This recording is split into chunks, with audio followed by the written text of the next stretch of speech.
Pahabol, grooming.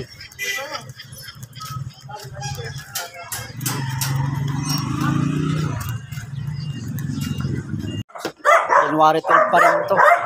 Ano nung video natin kanina, pinatong ko lang para di masyadong haba yung documentary natin sa mga trabaho natin, guys. Yun.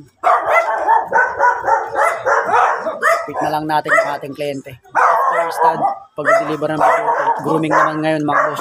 Mga boss, start na po kami sa grooming. Pinapull shape nila boss dahil nanganak. Bol-bol na din daw yung balahibo niya. Yan mga boss, bakit nga ba tayo nag-vlog? Ang binablog lang po natin yung mga trabaho natin. Nagbablog po tayo para hindi kumita sa Facebook. Nagbablog po tayo for marketing strategy. Ayan. Wala tayong pakialam sa Facebook na yan. Wala tayong pakialam sa sahod. Babayaw? Ang pakialam namin yung sahod namin dito. Anong pakialam po sa Facebook? Wala akong pakialam dyan. Sa totoo lang may mga ads na tayo. Meron na rin kailangan ng Facebook pero hindi ko inasikaso. Hayaan ko. Ang vlogging kasi, isa din to sa nakakatulong sa akin kung bakit kami nakakakuha ng kliyente at kung bakit ako nakakakuha ng stud, kung bakit ako nakakakuha ng mga video. Okay, ayan, boss. Maya na lang yung video namin pagtapos na. Thank you. Boss, malapit-lapit na siyang matapos. Saudan na naman. Matsat naman sa 500 saya mga boss.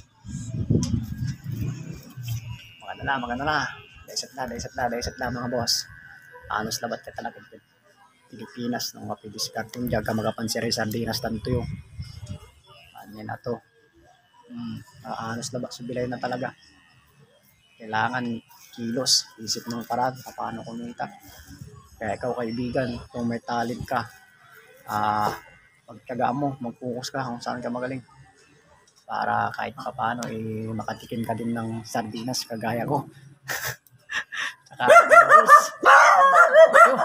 boss, okay na naman yung aming pet grooming dito sa may poblasyon mga dan. Sa likod lang ito ng bayan. Ayan, sa mga naghanap dyan ng pet grooming home service, PM lang. Thank you.